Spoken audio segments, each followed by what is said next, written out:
ഇന്ന് ഞാനിവിടെ ഓയിലൊന്നും ചേർക്കാതെ നല്ല പഞ്ഞി പോലത്തെ ബേസിക് വനില സ്പോഞ്ച് കേക്ക് എങ്ങനെയാണ് ഉണ്ടാക്കുന്നതെന്നാണ് കാണിക്കുന്നത്. അപ്പം ഞാൻ ഇവിടെ 3 മുട്ടയാണ് കേക്ക് ഉണ്ടാക്കുന്നത്. അപ്പം 3 മുട്ട ഈ ബോളിലേക്ക് പൊട്ടിച്ചൊഴിച്ച് കൊടുക്കാം. ഇതൊന്ന് കുറച്ചടിച്ചെടുക്കാം. അതിന് ശേഷം നമുക്ക് പഞ്ചസാര ചേർത്ത് കൊടുക്കാം.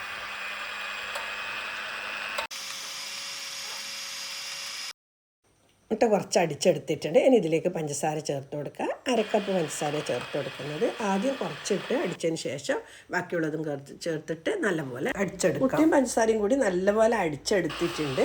ഇതുപോലെ നല്ലപോലെ പൊങ്ങി വരണം, ഇല്ലെങ്കിൽ കേക്ക് നന്നാവില്ല. ഇനി ഇതിലേക്ക് 1/2 ടീസ്പൂൺ വനില എസൻസ് ഒഴിച്ച് കൊടുക്കാം. ഇനി ഈ അരിപ്പയിലേക്ക് 3/4 കപ്പ് മൈദയും 1/2 ടീസ്പൂൺ ബേക്കിംഗ് പൗഡറും ഇട്ടിട്ട് അരിച്ച് ഇതിലേക്ക് ഇട്ട് കൊടുക്കാം.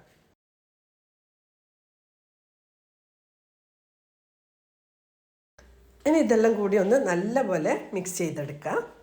മിക്സ് ചെയ്യുമ്പോൾ ഒരുപാട് തന്നെ ഇളക്കി കൊടുക്കാൻ പ്രത്യേകം ശ്രദ്ധിക്കുക. പിന്നെ നമ്മൾ ഇതുപോലെ അങ്ങോട്ടും ഇങ്ങോട്ടൊക്കെ ഇളക്കി കൊടുത്താൽ മുട്ട നല്ലപോലെ പതഞ്ഞ് വന്നതല്ലേ, അത് ആ പതയൊക്കെ അമർന്നു പോകും. അപ്പോൾ നമ്മളെ കേക്ക് നല്ല പെർഫെക്റ്റായി വരില്ല. അപ്പോൾ അതുകൊണ്ട് തന്നെ നിങ്ങൾ ഇതുപോലെ തന്നെ ചെയ്യാൻ നോക്കുക. നല്ലപോലെ മിക്സ് ചെയ്തെടുത്തിട്ടുണ്ട്. ഇത് മാറ്റി വെക്കാം. ഇവിടെ കേക്ക് ഉണ്ടാക്കാൻ വേണ്ടി ഒരു കേക്ക് ടിൻ എടുത്തിട്ടുണ്ട്. ഇതിലേക്ക് ഞാൻ കുറച്ച് ഓയിൽ പറ്റി കൊടുക്കേണ്ടത്. എല്ലാ ഭാഗത്തും നല്ലപോലെ ഓയിൽ പറ്റി കൊടുക്കുക. എല്ലാ ഭാഗത്തും നല്ലപോലെ ഓയിൽ പറ്റിയതിന് ശേഷം ഇതിലേക്ക് കുറച്ച് മൈദ ഇട്ടിട്ട് നല്ലപോലെ തട്ടി കൊടുക്കുക. മൈദ എല്ലാ ഭാഗത്തും ആയിട്ടുണ്ട്. ഇനി ഇതിലേക്ക് നേരത്തെ റെഡിയാക്കി വെച്ച കേക്ക് മിക്സ് ഒഴിച്ച് കൊടുക്കുക. മൈദ ഇതുപോലെ ഇട്ട് കൊടുക്കുന്നതിന് ബദൽ നിങ്ങളടുത്ത് ബട്ടർ പേപ്പർ ഉണ്ടെങ്കിൽ അത് കട്ട് ചെയ്തിട്ട് വെച്ച് കൊടുക്കുക.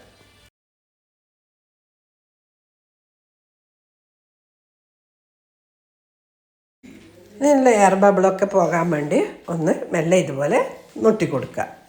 കേക്ക് ഉണ്ടാക്കാൻ വേണ്ടി ഒരു അടികട്ടിയുള്ള പാത്രം 10 മിനിറ്റ് പ്രീ ഹീറ്റ് ചെയ്ത് വെച്ചിട്ടുണ്ട്. ഇതിലേക്കൊരു ബട്ട് വെച്ച് കൊടുത്തിട്ട് ഇതിലേക്ക് കേക്ക് ടിന്ന് വെച്ച് കൊടുക്കുക.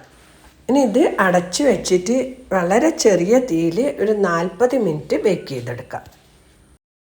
40 മിനിറ്റ് കഴിഞ്ഞിട്ടുണ്ട്. എന്നാൽ കേക്കൊക്കെ ആയെന്ന് തോന്നുന്നു. നമുക്കിത് ഇതൊന്ന് കുത്തി നോക്കാം. ഇതുപോലെ എന്തെങ്കിലും ടൂത്ത് പിക്കോ എന്തെങ്കിലും എടുത്തിട്ട് ഇതുപോലെ ഒന്ന് ചെക്ക് ചെയ്ത് നോക്കുക. കണ്ട ഇതുപോലെ നോക്കുക. ഒന്നും ഒട്ടിപ്പിടിക്കുകയൊന്നും ചെയ്തിട്ടില്ലെങ്കിൽ വെന്തിട്ടുണ്ട്. ഇപ്പോൾ ഒട്ടിപ്പിടിച്ചിട്ടൊന്നുമില്ല, വെന്തിട്ടുണ്ട്. പിന്നെ തണിഞ്ഞതിന് ശേഷം ഇതുപോലെ ഒരു കത്തിയോ അല്ല എന്തെങ്കിലും എടുത്തിട്ട് ഇതുപോലെ സൈഡോട്ടെ ഒന്ന് മെല്ലെ ഇളക്കി എടുക്കുക. എന്നിട്ടൊരു പ്ലേറ്റിലേക്ക് മാറ്റാം.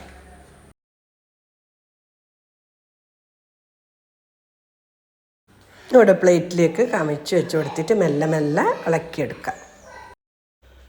നമ്മളെ കേക്ക് റെഡിയായി. കേക്ക് എങ്ങനെയുണ്ടെന്ന് കട്ട് ചെയ്തിട്ട് നോക്കാം. കട്ട് ചെയ്യുമ്പോൾ തന്നെ അറിയാം നല്ല സോഫ്റ്റാണെന്ന്. നോക്കി നല്ല പഞ്ഞ് പോലെയുണ്ട്. നല്ല പെർഫെക്റ്റ് ആയിട്ടുണ്ട്. എന്തായാലും ഇതുപോലെ ഒന്ന് ഉണ്ടാക്കി നോക്കുക. ഇഷ്ടപ്പെട്ടുണ്ടെങ്കിൽ ലൈക്ക് ചെയ്യുക, ഷെയർ ചെയ്യുക, നിങ്ങളെ വിലപ്പെട്ട അഭിപ്രായം അറിയിക്കുക. ഇൻഷാ അല്ലാഹ് അടുത്ത തന്നെ നല്ലൊരു വീഡിയോ ആയിട്ട് കാണാം. Thank you.